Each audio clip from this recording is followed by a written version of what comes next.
To the United stand. How are you all doing? This is going to be pretty much a De Ligt free zone. We're going to be talking about Bruno Fernandes, a little bit about this Newcastle takeover, Axel Twansibi, and a lot more. But De Ligt, I must say, I think we've reached the end of the road with this one. I mean, he's admitted himself that he's not going to say anything about this for 2 weeks. And I think if you read between the lines, he could be coming to Manchester United, he could be coming to Barcelona. But when he says things like, I'm going to look at what's best for my career, where I can develop the best and where I can make the most minutes, on that I base my choice, is coming to Manchester United the best place to come and develop? That, to me, was a little bit of a hint that it might not happen. But De Ligt free zone. I think we all need a break from De Ligt, and we will talk about different things. Now, a player that I've always felt that Manchester United have got a very good chance of signing, depending on who the competition is Bruno Fernandes. Now, he played his last game for Sporting Lisbon over the weekend, as I discussed on a previous show, scored a goal in the cup final, they won the cup final. But some interesting comments from him. He said that he basically he's going to be part of the Nations Cup game for Portugal next week, and he said that over the last 2 years I've worked tirelessly to put myself in this position where I am now, and my focus is going to be on the national team after a few days rest. With regards to where my future is going to be, I hear all this talk about where I'm going to go, but I'm not aware of any talks with any other clubs. However, I don't know whether I'll be at Sporting Lisbon next season. To me, that is a player that's basically saying, I've worked my arse off for 2 years to put myself in the shop window. I'm now reaping the benefits of all, how well I've been playing. I'm in the national team. Come and get me. I don't think he's got any intention of being at Sporting Lisbon next season, and I think the only reason he would be at Sporting Lisbon next season is if nobody goes for him. And that is, I'm not saying that's not going to happen, because if a player that I always am amazed, another Portugal player, William Carvalho, I can never get his name right. The midfielder. For years he's been linked with us, Arsenal, and everything like that, and it just never really materialised. But I think Bruno Fernandes is a different type of player, and I think there will be a lot of people looking at him, and I think he will move on from Sporting Lisbon. It's interesting he's saying that he's not aware of any talks with anybody. I would have hoped that if Manchester United were going to get this deal over the line, that we would have had some talks, but maybe we're dealing with Sporting Lisbon and not the player yet. But if it's a free-for-all, that's where I'd become a little bit concerned with the Man City rumours, because I think the problem we're going to have throughout this summer is that you as fans might start to get very frustrated if De Ligt signs for Barcelona, if Bruno Fernandes signs for Man City. If we start to see players going to rivals that we maybe wanted, we might have to deal with that because of where we are as a football club at the moment, unstable, 6th position, Amadale Cup and all that. But I do think that with Bruno Fernandes, there may even be an opportunity in this week with the next few days that we've got before that kicks in. I think the Nations Cup starts pretty much next week. I think it's midweek next week. So yes, you've got the Champions League and Europa League this week, but a lot of the leagues around Europe have finished now. There is that sort of 3 or 4 days before team players go and link up with their national clubs that maybe something can be done. I certainly think with De Ligt, it's not going to happen till after the Nations Cup, so a couple of weeks. But maybe there's something there with Bruno Fernandes. And I think if it did happen, then it would be largely to do with the fact that we have done some groundwork on this deal. So let's wait and see. But he's certainly a player that I would be very, very happy with Manchester United making this signing, and I think that he would give us something. But what I do want to say is that, and welcome to Dom Leaper, who's the latest member of the club. Evening to Matthew Edlin. Pedro is brilliant, says G. Connor. If you're talking about the Fluminense striker, I really would like us to get hold of him. I thought Bruno Fernandes was going to City, says Bruce Parker. I mean, whatever. Atafa says late. Atafa needs to learn to refresh his YouTube. We've been live for a while now. Barca have pulled out from De Ligt, says Hammer. Well, we're not talking about De Ligt. I'm not talking about De Ligt anymore, because it's just a lot of it is just bollocks. No, but he has admitted himself that he's going to take time to think about what he wants to do.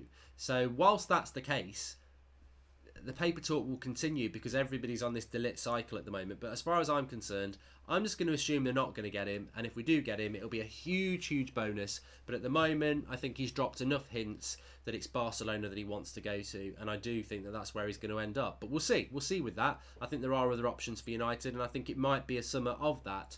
I think it's very hard for Manchester United fans to transition from, yes, we are one of the biggest clubs in the world, to, yeah, we are... I mean, look at... For anybody, let me just bring this in.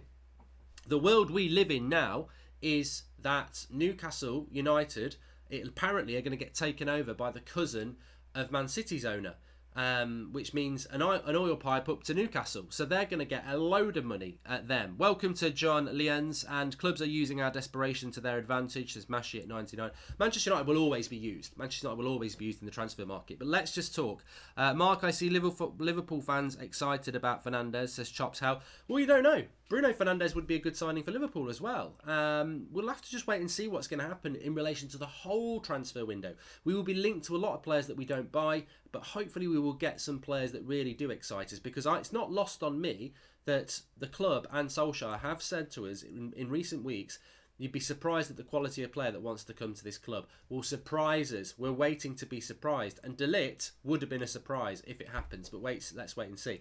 But football's going to get more difficult for United, because the top 6 could very quickly become the top 8. Wolves have got money and they've got a good structure. And next season, if they sort out their form away to the crap teams, they could close the gap on us. Newcastle, with Rafa Benitez and a lot of money, suddenly become a very, very good team. And the money that they could have would be massive. Now, the interesting thing about Newcastle for me is that a lot of United fans are like, where's the Saudi Arabian for our takeover? We've got the money at our football club. We just need to use it properly. We've spent a lot of money over the last 6 years. A lot more money than clubs that have been consistently finishing above us. So Manchester United need to spend wisely and put the right people in charge of the club, both manager-wise, playing staff-wise, and the board have to take some responsibility as well. But money has been spent, and we just need to spend it better than we have been. If Newcastle do get this owner, then they are going to be challenging for the top 6. That's the way it's going to be. And to me, what do you want to say about it? What do you want to say about it in the live comments? What do you think about Newcastle if they do get this massive, basically they become Man City Part 2? One is Liverpool fans would look at it and go, if it wasn't for that, we would have won the league. And as United fans, we look at them and laugh because they don't really have much of a club, but they've built and bought it on oil. But if another club comes in and does it, you've got 2. So, Wan-Bissaka will join United midweek, says Canadian Rom. Well, mate, I think we'd all love Wan-Bissaka to sign for Manchester United, but I personally don't think that he's going to sign for us at all. I don't. I think Longstaff, Andy Emrich may well do. And what do you think about Dimitri Mitchell and Borthwick Jackson as second choice left backs? Says Lucky. I've never heard anything about them, Lucky, for a long time. I know Dimitri Mitchell went on loan, but I don't think they will be considered to be backups to Luke Shaw, to be honest with you. But then again, if they're not, who is? I don't see us signing a left bank, so be interesting on that. Amiga FC says True Geordie will have to delete about half his videos. Well, when I was on that True Geordie video, we both sat there having a mini rant about Man City ruining football. And then True Geordie, who's obviously from Newcastle, who supports Newcastle, could well have his club owned by very similar owners to what Man City have got. And I think if your club... But then again, when we were linked to Saudi Arabian owners the other week, there's a lot of United fans excited about that. Because, yeah, you're doing it on cheat mode, but if somebody else is doing it, then why shouldn't you? I think it would... I think if Newcastle got the money, I actually see it as a positive. You know why? Because I think if there's one club doing it, then our current regime can just go, well, everybody's in the same boat. But if 2 clubs do it and 3 clubs do it, then suddenly you either sell the club because we're not going to be successful, or you've got to start putting the money in to make us successful. And that, to me, is the interesting thing. But it's sounding very much like Newcastle are going to do it. So let's wait and see what happens with that. Welcome to John Lienzi, the latest member of the United Stand Members Club. Remember, you can join by clicking the join button. And Turbatoon says, bring Maguire, Umtiti, switch Skriniar with Sanchez, and cash at least one of these guys will explode, and we could get 3 centre-backs for the price of 1. I personally think we'll sign 1 centre-back, and I suppose the interesting thing with that becomes if we don't get De Ligt and we don't get Koulibaly, where do you go next? I've got my own idea on that. But your FIFA compilations are great. Keep it up, mate, says Ollie Cross. I don't actually know what compilations you're on about, but I do play FIFA. Thank you. And Philip Burtonwood says, Mark, do you think that we will have to pay through the nose for players and wages because we are in Europa League? Your thoughts? I think Manchester United need to try and avoid playing through the nose and being used, because I think patience from the fan base is going to be very important, but I also think the board need to be patient. I don't think... we all talk about can we be patient and build something at Manchester United, but one of the most important things is, can the board be patient? Can they go into this transfer window and actually, you know, it's a bit like a game of poker. Are you going to reveal your hand, or are you going to walk away from some deals because it's better for you? Let's take, for example, Bruno Fernandes. Manchester United say to Sporting Lisbon, we want him. And they go, yeah, we want 90 million. And Man City are in for him as well. Well, United should go, right, okay, final offer 60 million, or we walk. And they'll go, well, it's not enough, walk. And then we walk. We walk. We don't push ourselves up, because I tell you what, Man City won't go above 60 million for Bruno Fernandes. So we need owners, and I think we've already shown in the past. And I'm not naming Woodward here. Whoever's involved in it, you look at the Lukaku deal. That wasn't happening. We weren't getting Lukaku. We were negotiating with Madrid for Morata. But Morata and Madrid are arseholes, and it was taking ages, and it was frustrating Mourinho, and we couldn't get the Morata deal done. Chelsea were working on a Lukaku deal, and then in the space of a week, it went from a conversation with Raiola to say, look, Lukaku would come to you if you fancy it, if you're having trouble with Morata, and we did that deal with Lukaku very, very quickly. But we overpaid.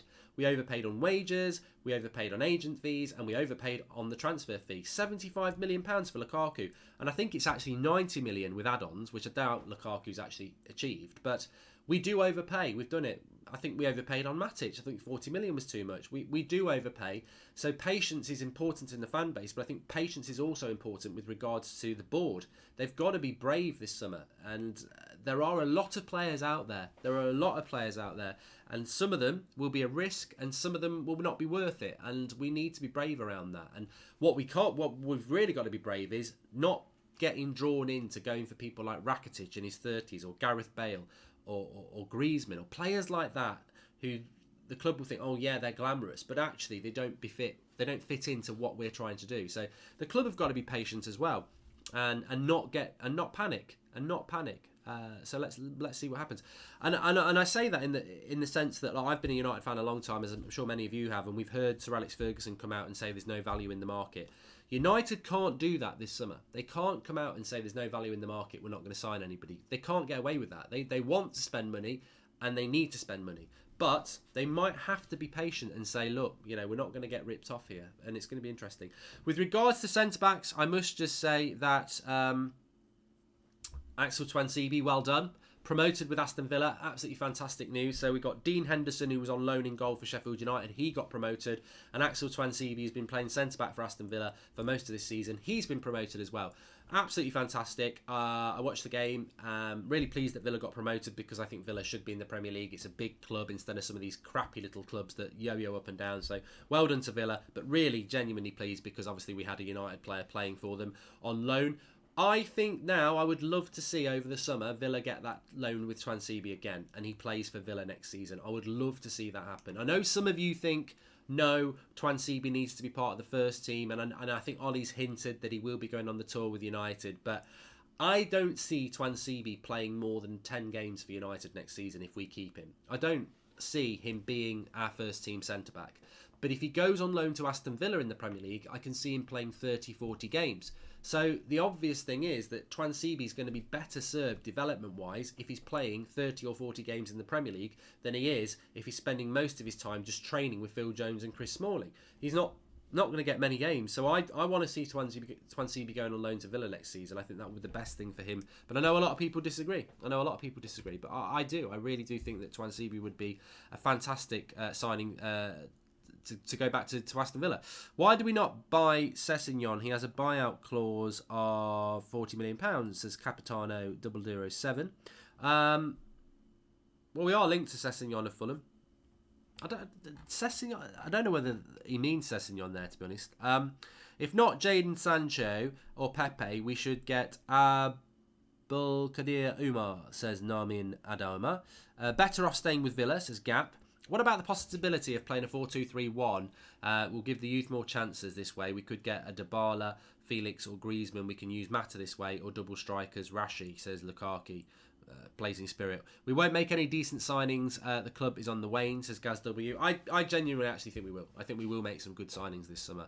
And maybe I'll be looking at it in August and saying, I wish I'd never said all that, or we've been let down. But I do. I think we're going to make it. I think we are going to make waves in this transfer window. And I think we will go into next season with some optimism.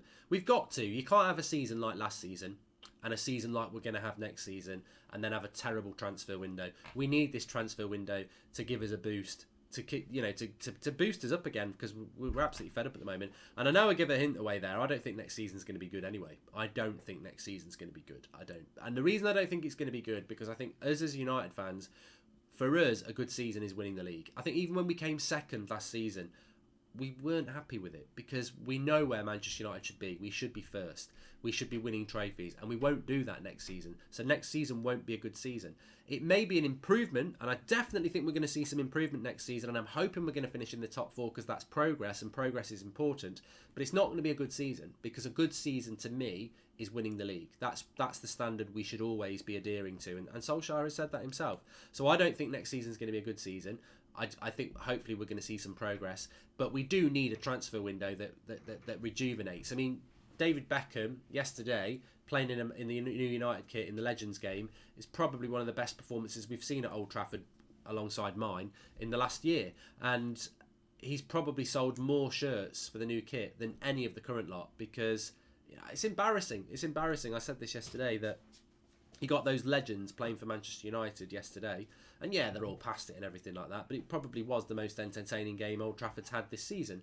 And on top of that, you've got Rashford and Lingard on the side, and you think that this is what we've become. They're like two bloody media merchants. They're the face of Manchester United, and realistically, I think they'd struggle to get in the Bournemouth side. Lingard wouldn't get in Bournemouth's team. Rashford, at a push. I do like Rashford. I do rate Rashford. I don't think Lingard's that much. But that's who you've got. You've got Lingard and Rashford being wheeled out for everything. Like they represent Manchester United and what we are. And then you've got, it really hit home yesterday how far away we are from where we need to be. That you've got Lingard and Rashford as the face of Manchester United. And then you've got the legends of Neville and Scholes and Beckham. And it really hits home just how far away we are. And that's not me digging out Lingard and Rashford. They didn't just break into Old Trafford and say, put me on everything. Somebody's continually picked them and given them contracts. And that's the trouble. It's the same with Ashley Young. People get on Ashley Young's back a lot, and he is crap, but he don't pick himself. And I'm not just talking about Solskjaer, I'm talking about Mourinho as well. There is a lot of bad management at Manchester United, and I really hope that Ole Gunnar Solskjaer is going to be ruthless. I love the rumour I saw a few weeks ago that Lingard's on thin ice and could actually be sold. I would love to see that happen. Not because I've got anything against Lingard, but just because I think it would be a major statement to the rest of the world, and it would be a major statement to everybody in Manchester United, that just because you've been here since you're a kid, and we've got little videos of you playing around when you were like in the youth setup in your teens, if you're not up to it, you're out. And it's not about his dancing, it's not about his clothing range, it's about what he does on the football pitch. I think that would be a very brave and ruthless decision by the club, and I would love to see them do it. I don't want Rashford to go. I think Rashford can still be a very, very good player for United, but I think Lingard, 27 this year, he just doesn't cut the mustard, does he? He can sit on the bench, but he doesn't cut the mustard in the first team. And I think if United were to sell him, it would send a massively, massively ruthless message out there that United are mean business, and we do need to be mean business, and and the whole club needs to kick up the arse. It really does, and you see that in the fan base. I don't agree with a lot of things that are said about our players by our fans, whether it's Luke Shaw, Lingard, Pogba, whoever. But there's a lot of frustration at the moment. MUFC Reese Russell says, if Henderson does not rejoin Sheffield United on loan, then who do you think he should go to on loan in the league? Hopefully he can get a Premier League club, Reese, and I think Sheffield United will want him next season, to be honest with you. No news with Pedro, says Yuri Puella. I mean, remember, it's been a bank holiday in the UK, so we've had a long weekend in the UK, so there is a little bit of a slowness. I think it will all kick off again tomorrow, but I do believe that these next few days could be quite interesting for Manchester United, because you've got a few days now between the international games and the end of the European season, so there might be some manoeuvrability. It's certainly, we're 27th of May. By the end of this week, we're hitting June. Then you've got 30 days for Manchester United to do most of their transfer business. I don't think we'll get it all done by July the 1st. I know Ollie said, I want everything in place by July the 1st, but I'll guarantee you now, Ollie's first press conference at the start of July, he'll be like, there's still time to bring some players in. He'll definitely be saying that. So we might only sign 2 or 3 in June. We might sign 4 or 5, but I still think we will be signing players in July, maybe 1 or 2 more. Mark, how many do you think we sign, and do you think we sign 2 centre midfielders, says Nicholas Kildham? I still believe that Manchester United want a centre-back 2 midfielders and a right midfielder. I think they're the 4 priority positions. I think a right back will come in as well, so that's 5. And I think if a striker goes, if Lukaku goes or Sanchez goes, I think we'll bring in another striker. So 6 positions really, but I think the priority is centre-back, 2 midfielders and a right winger, and then a right back. So 5 or 6 signings I think we'll see for Manchester United this summer. And I think that would be, ideally, I think most of us would like to see 8 or 9, but you're never going to do that in one summer, and we've got to have that patience and realisation that this transfer window is not going to be enough. You're going to need to do this again in a year's time and keep progressing. And the same with 5 or 6 players out. I mean, nobody's left yet, have they? And I do. This is something I want to say as well, that look, if we don't get De Ligt and we don't get Bruno Fernandes and we don't get Jadon Sancho and we don't get Koulibaly, a lot of the players that we were sort of like excited about before the summer transfer window, it was realistic that we might not get those players. Have you considered that it could get worse than that? We could also lose De Gea and Pogba. So we don't. Not only do we not get the players that we want, we do lose 2 of our best players. So it could get worse before it gets better, and some United fans feel that it will do, but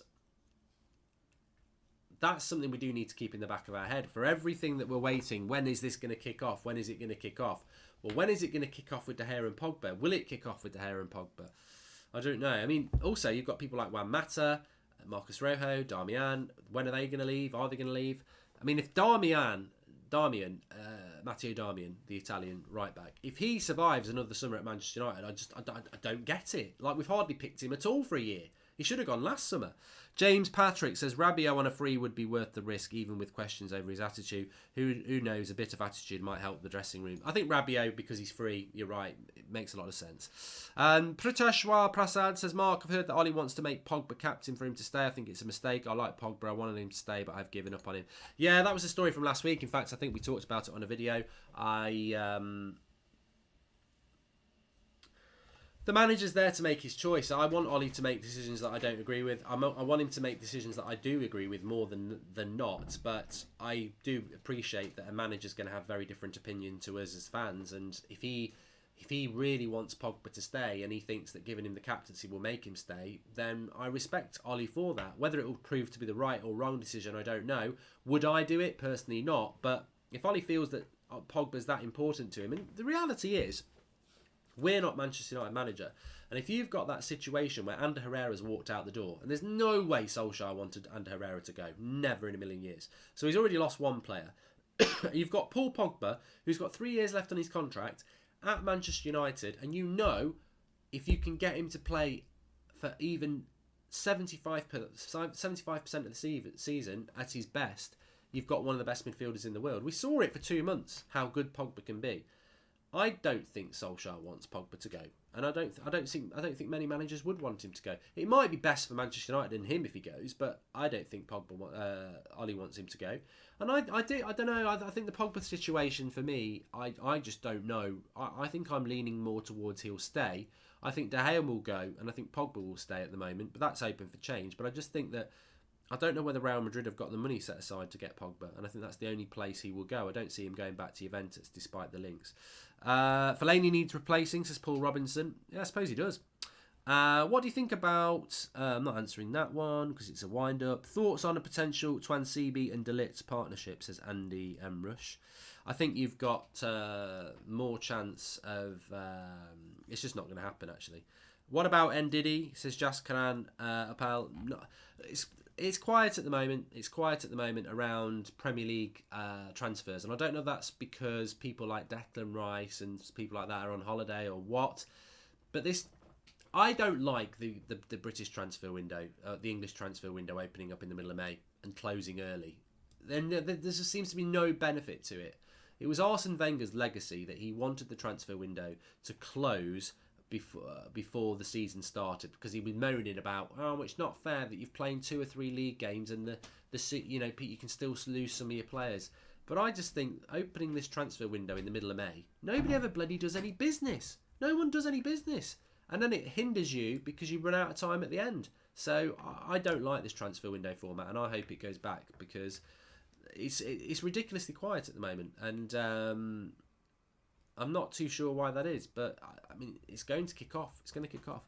George Kyle, everyone should be prepared for at least another couple of years of disappointment and misery. Rome wasn't built in a day, and not with Deadwood. Well, Was it somebody who was on here the other night saying we've got to stop Liverpool or City winning the league next year? I think as United fans, no matter how much improvement we get with Solskjaer next season, I still think there's a decision to be made. Do you want Liverpool to win the league, or do you want City to win it 3 years in a row? Because I say that now with total conviction. We're not winning the league. Spurs won't win the league.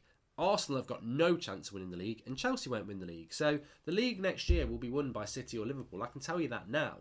So do you want City to win it 3 years in a row and equal our record in the Premier League, or do you want Liverpool to win it and they've never won it? So that's what next season's going to be. No matter how much improvement we have with Ollie, we're not winning the league next year. It's impossible. So, and I'd love somebody to have that as a clip in a year's time and say, remember you said this? Because I genuinely do not see us as winning the league even in the next 2 years. So, and I don't think anybody else will break that Liverpool Spurs axis. So that's the decision we've got next year, and it's not very good, is it? Prasad says, and also, Mark, I was donating my dad's money, and this one is my first earning, and it goes to you and everyone on the United stand. Thank you for the contribution, pal. Mark, what are your thoughts? Oh, that whiz by. Here, I'll answer this. So, Matthew Edlin says, what are your top 4 realistic signings at the moment? I think that if you want to hold me to something at the moment, I still think Bruno Fernandes. I think Daniel James. I think Bruno Fernandes, Daniel James. So that's one of my midfielders. That's a winger. Bruno Fernandes, Daniel James, Thomas Meunier, and Harry Maguire. Yeah, I think they will. I think if you're asking me who I think we're going to sign, it's not who I would sign, but I think those. I mean, I'd love it if Lozano came to Manchester United, and that's gone very quiet because apparently he was going to go to Napoli. So I'd love Lozano to come to United. How about cheap guys like Depay, Rabiot, some young unknown talents like James, and then splash the cash coming season if we qualify for Champions League next year? Says Tubatoon. The thing about Manchester United, mate, is that we always spend the most money when we're in the Europa League because we can afford to be out of the Champions League for 1 year. We can't afford to be out of it for 2 years. So United, traditionally, when we're in the Europa League, we spend way more money than we do when we're in the Champions League. So that is going to be very interesting to see how we approach the transfer window. But I think we will spend a lot of money. Youth should be playing, says Ziad Atani. Well, if Juan Mata leaves Manchester United, I think there's an exciting element there because Juan Mata, as much as I like Juan Mata, I feel that if Mata goes, that gives more opportunity to the likes of Chong and Gomez to come into Manchester United. So the youth's going to be very interesting. I agree with what Flex and Rants were saying on their show last week. Remember, you can catch this week's show tomorrow. I think youth's important for Manchester United. Of course it is. But I also feel that we need transfers are more important. And I know some of you disagree with this. Like you say you're a hypocrite, Mark, because you moan about Man City. Well, no. Man City, basically, they plugged an oil pipe from the Middle East to the Etihad and they just spunked it all over themselves and they bathe in it. Manchester United are rich because you lot put your money into it, whether it's your eyes from sponsors or whether it's buying the merchandise or the shirt or the tickets or whatever. Manchester United are a ridiculously rich club because of us, and we should spend more of that money. So I don't really have a problem with clubs spending money. It's where the source of that money comes from, if you know what I mean. But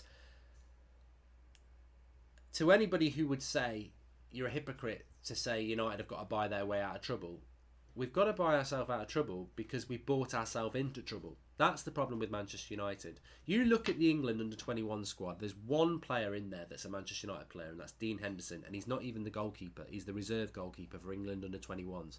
So for everybody who talks about United's youth setup being great, well, yeah, you've got 17, 18-year-olds like Greenwood and Garner who, could be players of the future. But the reality is there aren't really many youth players for Manchester United over the last 3 or 4 years that have been ready to come into that team. Rashford is one. McTominay, I mean, if you rate McTominay, you could say 2. I personally I'm still a bit dubious about him. So for everyone going on about the youth, they're not really coming through in their numbers for United. Gomez and Chong, I think, have been a bit unfortunate and should have been trusted more. But there's not loads and loads and loads of them. So if Solskjaer said, I'm spending no money, I'm just going to use the youth, we'd probably be a mid-table club because they're not ready and there's some of them are not going to be ready for a couple of years' time. What's the problem with Manchester United over the last 6 years? It's bad recruitment. We could all list off the bad signings that we've made or misused, and they're the deadwood. They need to go. So we've got to buy ourselves out of problems. And whilst I want to see some of the youth being used, and I think people like Mason Greenwood are ready now, the priority for Manchester United is getting this transfer window right, because we can only sign 5 or 6 players this summer, and 6 is probably a little bit ambitious. So those 4 or 5 players that we sign have got to be of the quality that they come in, they gel, and they offer us something, because otherwise we are going to be relying on a youth that's not ready yet and a deadwood squad that we know isn't ready. And that's the situation. We do need to spend money. We do. And I want to get to that point where we've got a great squad and we're actually going, we're not going to spend any money. We've got a couple of young lads coming through. Dawa Mushtaq says, the news from Spain is just urge De Ligt to join Barca and pressure him through fans and media that if he joins United, it's only for money rather than the project United have to offer. Thoughts? Look, Barcelona want De Ligt. I think De Ligt wants Barcelona. And I think for anybody, I really didn't want to talk about De Ligt much because everybody's talking about him. But there were some quotes from him that really stand out to me. And he says, what's best for my career? Where do I develop best? Where can I make the most minutes? On that, I base my choice. And the reality is, even as a United fan, the line that stood out to me is, where will I develop best? Well, he'll develop best at Barcelona. He won't develop best at Manchester United because we're an unstable club.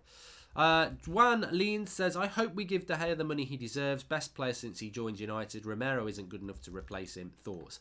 I think that the Romero is a massive... Anybody's going to be a step down from De Gea. So, yeah, I want De Gea to stay. Gordon Murray, we were best team for 2 months. Is it really that bad for next season? Might be able to extend that run with better fitness and a few signings. I mean, that's a very positive thought, Gordon. And I can't lie, because the videos are out there in January and February. I said that named me a better midfield than Herrera, Matic and Pogba. And it sounds laughable now, but for 2 months they were amazing. They complemented each other really, really well. The problem with that midfield now, and that's where we were winning games, you win games on your midfield. Our defence is okay. It's got some big weaknesses in it. I think Lindelof and Shaw are good.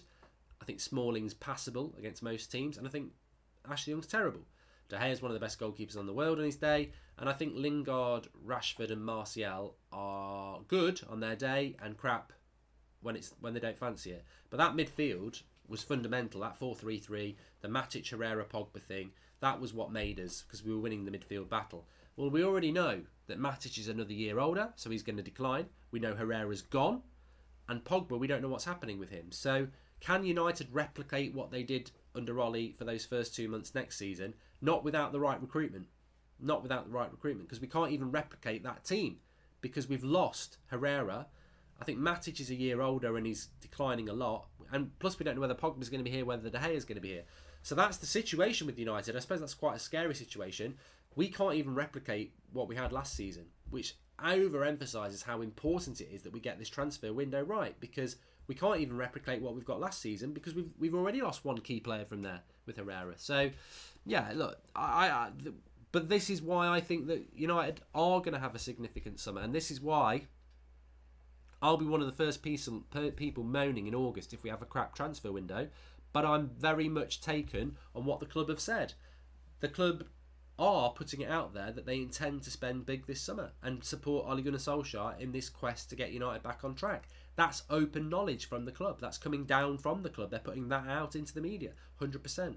You've got Ole Gunnar Solskjaer saying, we will be spending money this summer. You'll be surprised at the quality of player that wants to come to this club. Everything suggests we're going to have a big summer. They've talking the talk, they've got to walk the walk. And come August the 8th, when the transfer window closes, we'll all be sat here and we'll go, did we, didn't we? And that is the key. Will we, won't we? Will we fulfil this prediction that is coming down from manager and club of a very impactful summer for Manchester United?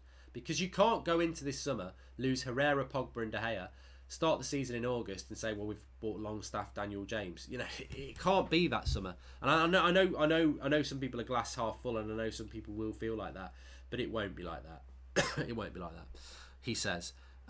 Please do smash a like on the video, everybody. Let's see if we can get 1,000 likes while we're live, and make sure you subscribe to the channel if you're new. Bottom right hand corner. Remember, every morning at 7 a.m. Transfer Daily goes up, and we're live every night at 8 o'clock. Apart from last night, I went to the pub and I got a little bit drunk, which I very rarely do, But and it was a bank holiday weekend, so I think I should be let off. But yeah, there should have been a show at 8 o'clock last night. But I think if I'd done it, it would have been.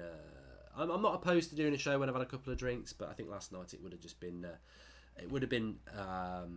Yeah, I'm sure some of you would have enjoyed it, but I don't think that was the time. What's your thoughts on the promoted team? Says nothing good. I think Sheffield United will go straight back down, which is good. I think Dean Henderson, if he's in goal, he'll be very busy, and we'll get to see what he's all about. I think Villa need to stay up. We need big clubs to stay up. I wanted Leeds or Villa to come up. I don't like Leeds, but I wanted a big club to come up, and I don't think Derby were ever big enough. So I think Lampard's done a good job, but I was glad Villa went up, obviously, for Twansebe. I hope Villa stay up. And Norwich, I can see. I would like to see Burnley go down next season, and I would like to see Brighton go down. I think they're too small for the Premier League. I'd like to see next season coming up. I would like to see Leeds come up. I think it'd be great for the Premier League if Leeds came up. It'd be another competitive game for us. I'd love to see a Sheffield Wednesday come up as well. But yeah, I'm glad Villa came up, and Norwich are worthy, and so is Sheffield United. But I do think probably Sheffield United will go down, and Norwich, I think, as well. Ziyech would be a very good signing, whoever said that. Would you bring back Chicharito for Lukaku, says Blazing Spirit.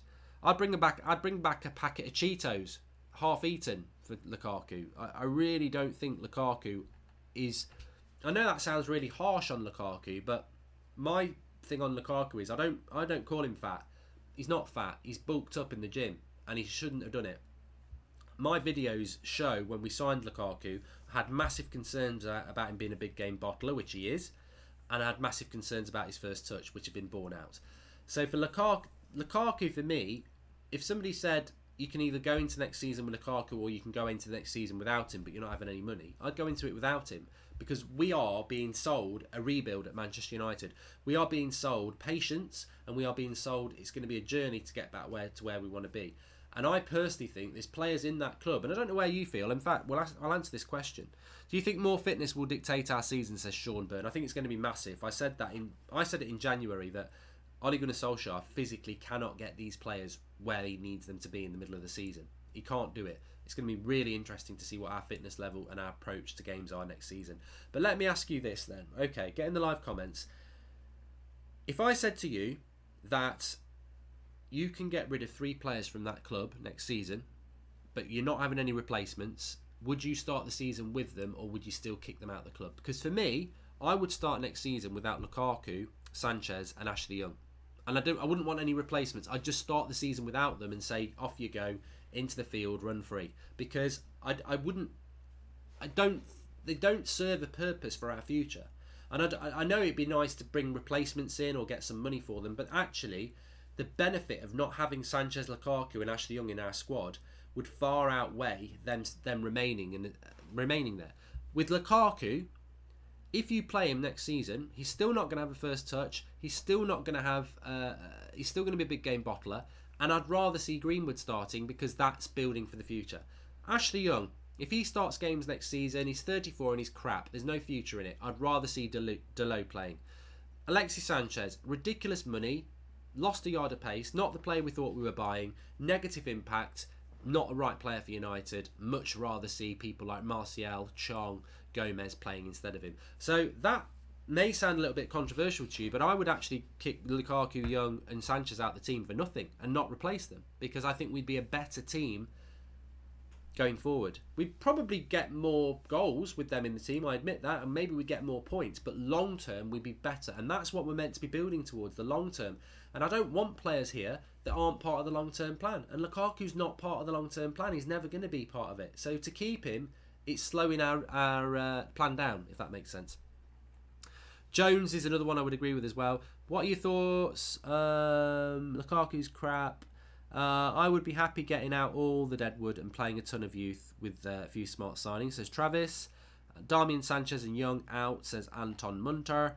Rather keep Jones over Lukaku. That's deep, says Red J. Yeah, you make a good point.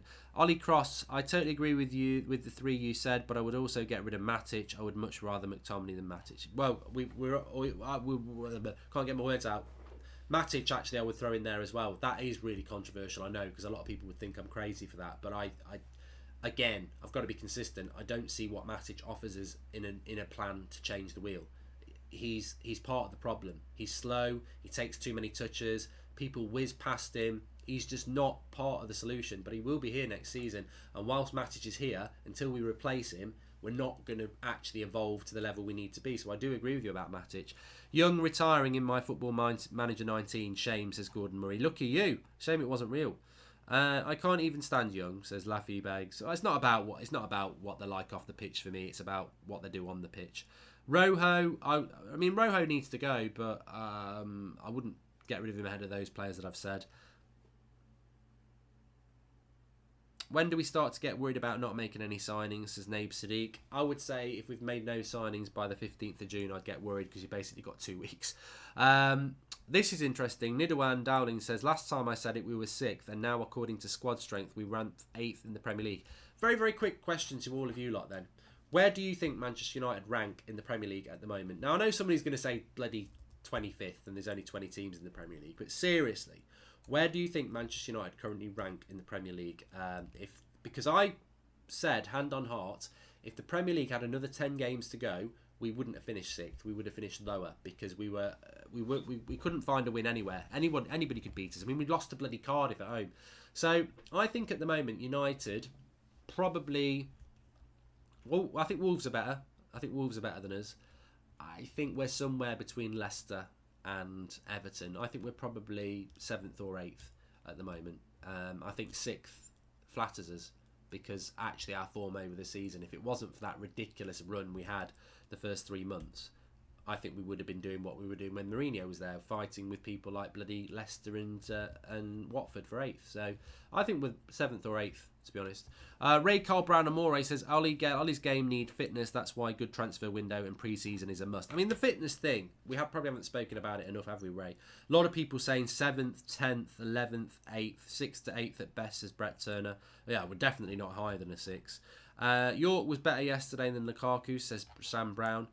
I'm no doubt about it because he's got a first touch. If we get the fitness level up, I'm sure we're going to be in the second tier easy, says Terj Magnuson.